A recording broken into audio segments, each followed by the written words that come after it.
Mages were a surprise in TBC if I had to describe them in one way. Expected to be on the weaker side until midway through tier 5 content, and then needing a lot of support to really do well as Arcane. Well, the needing support part has been true, but Mage has been one of the most consistently high performing classes throughout the duration of all of TBC. Moving on and upwards to Northrend then, and expansion where casters in general do very well, it should come as no surprise that mages have a lot to look forwards to. So let's talk about the Mage in Wrath of the Lich King Classic. Let's begin as we do with our baseline changes. So for Mage, it probably has the least changes from TBC to Wrath out of any class I've looked at so far. Arcane Blast gets a little rework. It still increases its costs as it stacks, but it no longer decreases the casting time of subsequent Arcane Blasts, and instead now applies a 15% stacking arcane damage buff, which will stack up to 4 times, and this buff will drop off when you cast any other arcane spell than Arcane Blast. Invisibility no longer gets removed when you're phasing out from taking damage. Evocation goes from a 8-minute cooldown all the way down to a 4-minute cooldown, and we can make it even better through talents. The amount of mana lost when absorbing damage through Mana Shield has been reduced. Mage Armor now reduces the cooldown of all magical debuffs on you by 50% in addition to previous effects. Slow Fall is castable on group or raid members, and you can glyph it so it doesn't require a reagent as well. And new ranks of Conjure Food also conjure items which restore health and mana at the same time. New to the Arcane tree is Mirror Image. This summons 3 copies of yourself which cast Frostbolt on a target, which is just a decent damage cooldown on a 3-minute cooldown.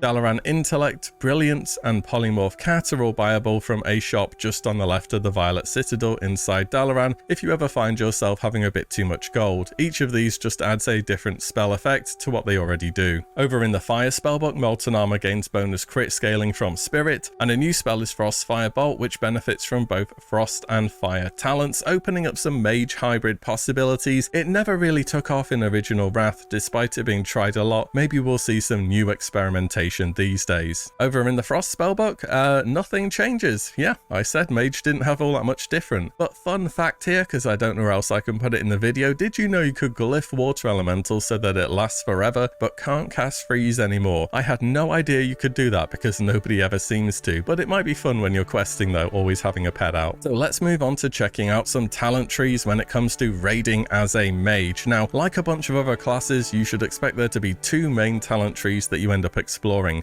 Those are Arcane and Fire. Arcane should be the one that you play early game into Wrath, so we'll start on that. Arcane Stability now finally gives you some consistent spell knockback avoidance across the entire tree. Focus Magic is a new ability that places a 3% crit buff on an ally, and when they crit, you also gain 3% spell crit too. Student of the Mind is new and gives you some more spirit scaling, though missed out here due to earlier levels of gear. Improved Arcane Explosion has been changed and renamed to Spell Impact, which now just increases the damage of a whole bunch of your different spells. Magic Attunement, in addition to its previous effects, now also increases the range of arcane spells by 6 yards. Your Arcane Shielding spell has been updated to provide better baseline defenses and reduces the amount of mana it takes to maintain Mana Shield by a lot. Torment the Weak is another brand new and super important talent for all areas of content. In fact, you're kind of forced to pick this up for PvE, whichever spec you are playing. It's 12% bonus damage for your big filler spells against snared or slowed targets, and that slow includes attack speed ones such as Thunderclap. Arcane Power goes from a 3-minute cooldown and 30% bonus damage and mana cost to 2-minute cooldown and 20% bonus damage and mana cost. Arcane Empowerment adds a huge chunk of extra damage to Arcane Blast and missiles, and also provides a 3% raid-wide damage buff. Not half bad. Arcane Flows reduces the cooldown on your big spells by a significant amount and puts Evocation down to only a 2-minute cooldown, which is insanely good for Arcane. Missile Barrage finally makes Arcane Missiles useful in PvE for the first time ever. Now your spells have a chance to make your next Arcane Missiles free and fire 2 times as fast. This is super fun to fire off, and it procs all the time as well. Netherwind Presence is just a whole bunch of spell haste, and at the bottom of the tree is Arcane Barrage, our brand new main ability. In Wrath, it's a super short cooldown, 3-second single target nuke. It's good on the move whenever you need to reset basic stacks of Arcane Barrage and Missile Barrage hasn't procced, or just as a general filler. Over in the Fire tree, Incineration is taken for more crit damage on Arcane Blast, and the Frost tree is just there so we can get Icy Veins really to pump up that Arcane Burst phase. And even though we know Blizzard's going to be buffing Naxxramas, fights in near to Abyss TBC gear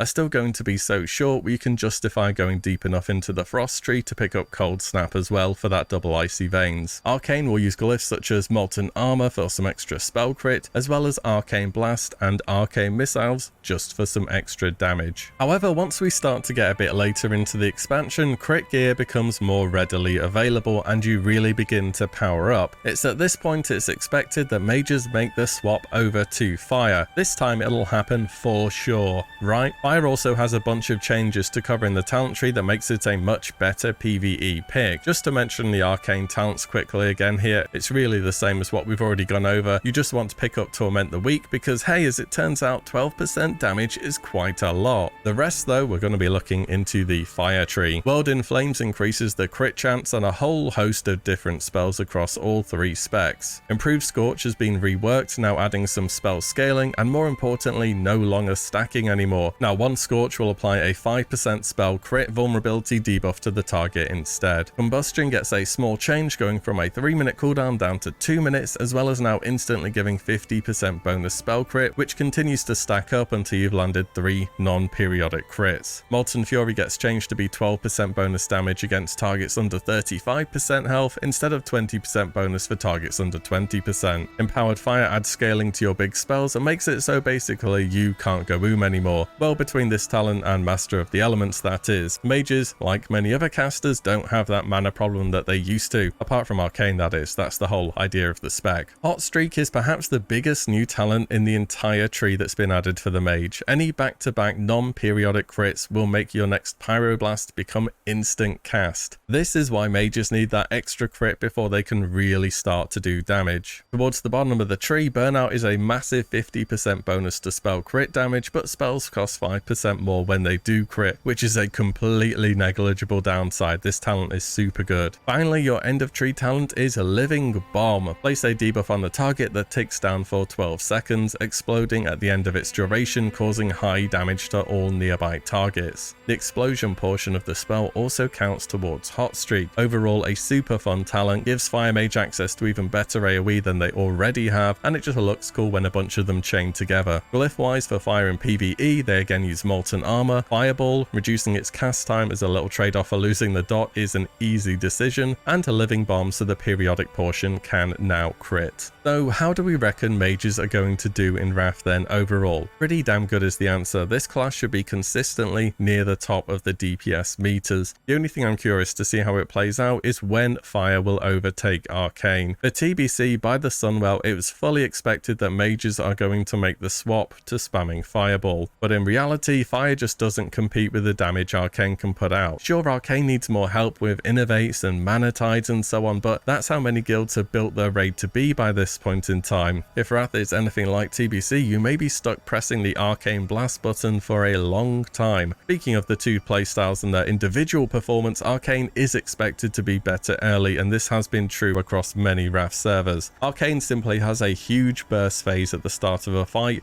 and then can do it again every 2 minutes thanks to their talent reworks. But you know what they say about Arcane, it's probably the one caster that doesn't change much from TBC to Wrath. You really do just hold down the Arcane Blast button. Sure, Missile Barrage is a nice proc, but when you press that button, it's going to remove the 60% bonus damage your Arcane Blast is doing. However, when you make the swap to Fire, which I think will happen in Wrath by the way, it will feel considerably better as it now has Hot Streak. Again, it's pretty simple on gameplay, get 2 crits in a row, press Pyro, repeat, but it's super effective at putting out damage, and by later on in ICC has historically been one of the highest performing classes in the game. Mage should have a specialization that can find itself performing well whatever phase we are in. Whilst the gameplay is pretty simple, it backs it up with huge numbers and very competitive single target and AoE. Which brings us on to PvP. Once again in TBC, mages found themselves as a very popular PvP choice. Notably, the Frost specialization was, as per usual, an absolute top tier performer. But before we talk Frost, I want to give a quick look at Fire as a PvP spec because I think it's come a long way since TBC. Grabbing some talents here, I want to check over the new ones we didn't talk about yet. Burning Determination allows you to immune the next silence or interrupt after being hit by one. Impact has been reworked, it's no longer complete RNG on fire spells, and now makes it so any damaging spell has a 10% chance to allow your next fire blast to stun for 2 seconds. That's much more controllable and a lot more powerful. Molten Shields now affects both frost and fire wards, and the reflect chance has been increased to 30%. You can glyph either frost or fire ward to increase that by a further 5% too. Blast Wave, in addition to its old effects, also has a knockback added, great for arena where you can knock people off the edge or just to help with your kiting in general. Fiery Payback is a new talent which does a ton of different things. It gives a 10% chance to disarm the target when the mage is hit on ranged or melee attack. It doesn't say it in the tooltip, but I would assume this has a 1-minute cooldown because all disarms have a 1-minute cooldown. When below 35% health, all damage taken is reduced by 20% and Pyroblast cast time is reduced by 3.5 seconds, but it now has a cooldown. This makes Fire Mage super dangerous once they do hit that low health. There's a reason Pyroblast doesn't have a super short cast time normally. Dragon's Breath gets mega buffed, now disorienting for 5 seconds, which is enough time to wind up a big cast or land a CC. And finally, Firestarter makes Flame Strike instant and free after Blast Wave or Dragon's Breath. Fire has had so many of the TBC issues addressed: better survivability, tons more CC, more utility, and even more damage. It should be a fun spec to mess about with, even if it is rather squishy, which is its main weakness. Because the majority of the time, much like it's been since day one of vanilla, whenever you see a mage in PvP, they're gonna be frost, and man, they just keep getting better the more expansions go on. Here's the talents, the standard in the Arcane tree really. In Frost, a bunch of the old mandatory 5-point talents like Shatter have been moved to 3 points instead, freeing up loads of talent points to explore the new tree. Ice Flows reduces the cooldown on your big abilities such as Icy Veins by a whole bunch. Permafrost has been updated, adding a 20% healing reduction effect to your chills because hey, why not? Mages sounded like they could use a mini Mortal Strike effect on their entire rotation. Winter's Chill is changed to affect all spell crits against the target, not just Frost, but it does still stack up to 5 times. Cold as Ice is new and just removes even more cooldowns from your big spells. Shattered Barrier is another addition off of the Ice Barrier talent, a great new bit of utility, adding a guaranteed Frost Nova when your barrier breaks. Fingers of Frost is a new vital talent and is a complete game changer for the mage. Your chill effects have a 15% chance to grant a proc, treating your next 2 spells as if the target were frozen. Improved Water Elemental increases its duration and gives you some extra mana gains when casting Frostbolt. Brain Freeze is another big proc effect for the mage. Your chill effects have a chance to make your next Frostfire Bolt or Fireball instant cast. More burst, that's just what the mage needed. Chill to the Bone is pretty simple, just a bunch more damage on your big spells and even more chill effects. And finally, we have a talent at the end of the tree that's become iconic for Frost mages: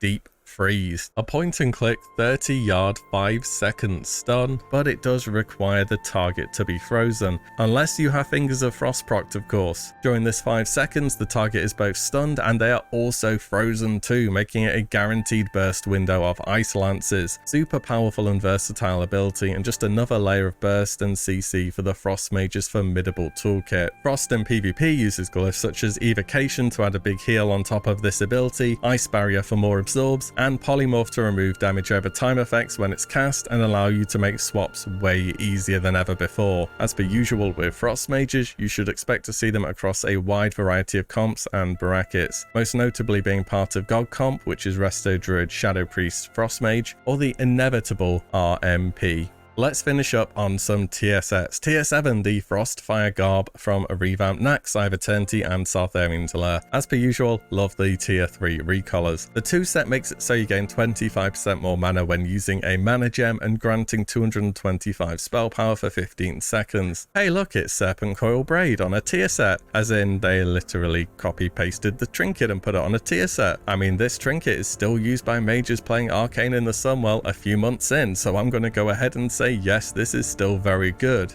The 4 set is 5% crit damage bonus on all offensive spells. Again, that's a lot of bonus damage for free. Mage might be the first tier 7 where it looks genuinely really interesting and strong for both the sets. Tier 8 is the Kirin Tor Garb from Ulduar. I'm just going to say it, I know I'm going to get a backlash for it, but the looks on this are just a miss. I don't know what's going on with the helm, and I prefer robes on mages. The set bonuses though, those are something else. The 2 set is your main spells have a chance to give you 350 spell power for 15 seconds. this. I went to check on the proc chance, and what we have available says it's 25% chance to proc, which seems incredibly high for how good this is, as in that's going to be up the majority of the fight. If this is correct, wow, that's an amazing 2-set. 4-set is a chance to not consume the proc effects unique to each talent tree. This one said it had a 10% chance to proc, which is not nearly as good as the 2-set there. Tier 9 is Khadgar or Sunstrider's Regalia from Trial of the Crusader. The 2-set adds various scaling to your armors. The one which you care about for PvE is Molten Armor. When it's glyphed on top of this tier set bonus and its baseline effect, it should convert 60% of spirit to crit, which is actually a pretty huge amount, so this seems like a very good set bonus. The 4-set is 5% extra spell crit for all your big filler spells. Again, that's a lot of spell crit, and it seems to be a pretty good argument for really starting to think about fire here. Tier 10 is the Blood Mage's Regalia from Ice Crown Citadel. It looks okay, it just doesn't beat out tier 7 recolors for me though. The set bonuses, however, are again amazing. The 2-set makes your hot streak and other procs you don't really care about by this point in time give 12% haste for 5 seconds after consumed. You're going to be proccing hot streak a lot in ICC. This is a great haste modifier. The 4-set makes it so mirror image also causes you to do 18% additional damage for 30 seconds. This is probably one of the best tier sets I've seen so far. 18% damage during heroism when you can choose where it happens, on top of all the other cooldowns you can have running, is an incredible bonus. No wonder mages get so good by ICC with a tier set like this. So now that we've covered PvE, PvP, tier, and had a pretty good talk about how the mage is going to be, can we give an answer to Mage in Wrath of the Lich King Classic? How broken is it now? Pretty damn broken, I'll tell you what. 2 viable, high-performing specs in PvE content. Hopefully fire does overtake Arcane Blast sooner rather than later, because it hasn't yet in TBC. In PvP, they also get a range of viable specs. Fire gets mega buff. You could play Arcane, but it's not going to be as effective as the other 2. Frost gets even more CC, in Deep Freeze, a healing reduction through Permafrost, and even better burst. You can also expect an amazing leveling class and dungeoneer out of mages as per usual. I think mages did get a little bit undersold in TBC, and perhaps that was a bit for the best, as you couldn't really stack them super hards in raids due to them being needy for external buffs as Arcane. In Wrath they need less group specific help now that nearly all buffs are raid wide. They're still going to want your druids innovate, don't worry about that, but overall are much more self-sufficient. It's a high performer in PvE and PvP content, and there just doesn't seem to be an expansion where mage isn't a great choice for a main. And those are my impressions of the mage in Wrath of the Lich King. If you're going to continue on and main it, it's looking like a pretty solid decision. As always, let me know whether you played one back in the day or whether it's going to be your main this time around. And thank you all so much for watching and listening in. I shall see you on the next one very soon.